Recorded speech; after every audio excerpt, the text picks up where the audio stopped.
All week, I've been telling you it's us versus them, folks. And the more I find out about them, the more I realize how bad they are. Yes, sure, Biden is bad. And I'm going to get to that in just a minute. But the ones behind him are even worse. Democrats came into this election with the plan that they were going to get Donald Trump. Okay, they were going to weaponize every aspect of the judicial system. They were going to use law enforcement and make sure that Donald Trump didn't get back into the White House. Will you sue him for us? Oh, we're going to definitely sue him. We're going to be a real pain in the ass. I know you don't want to see Donald Trump retake the White House. Joe and I are doing everything we can to protect our freedoms and keep Donald Trump away from the White House. If Trump really believes he will be back in the White House this August, he should get help. You are not well, sir. What, in your view, would happen if he were to be reelected? Oh, I can't even think that, because I think it would be the end of our country as we know it. They were willing to bankrupt him. They didn't care how many jobs at Trump's company that they were going to destroy and all the people's lives in the process. They were going to charge him, convict him, whatever. There was no plan B, though. And they totally miscalculated us people at home. And we're seeing Democrats just flop around right now because they have no idea what to do. They thought that we would just blindly believe them that Trump is somehow a bad guy because some partisan judge convicted him of something garbage. The assassination attempt was the plan B that Democrats were hoping for. I'm not saying that they did it, but hell, Biden was faster to come out in favor of George Floyd, the criminal, than he was to condemn the assassination attempt on his Republican opponent. Tells you everything you need to know about their mindset. And this is why they are such bad people, because they think we're all stupid.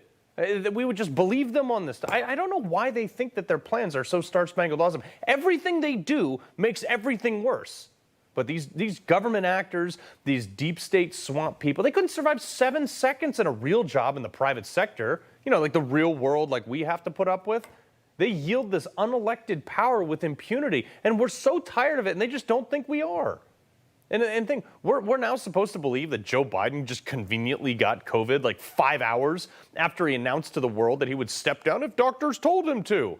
And then he walked up those stairs slower than I do after like a 2-hour leg workout. I mean, pause for effect, I guess. Well, here's the question that I have on that. These two men are both elderly.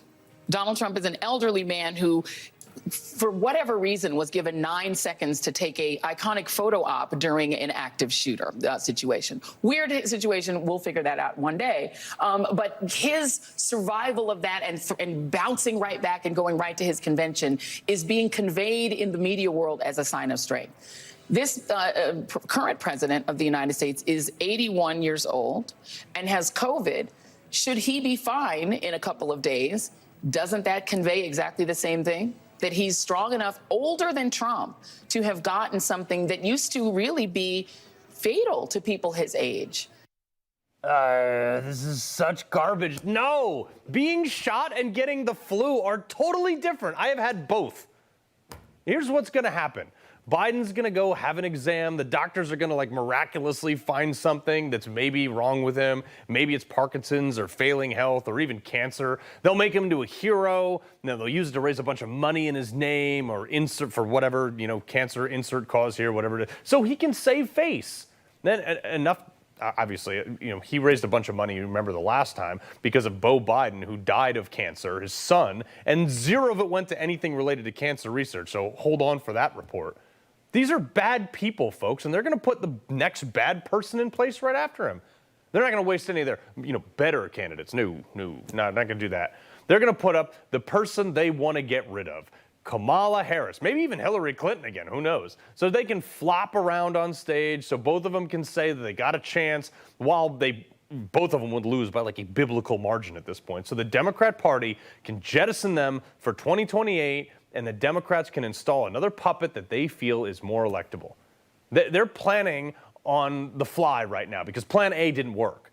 And they think we're stupid enough to buy it. This is my problem with Democrats. You'd think it's a coincidence that the day before Joe Biden announced that he had COVID, that the no-fly zone alert for pilots showed that his trip to the beach house in Rehoboth from Wednesday night until Sunday, it was pre-planned before he announced he had COVID.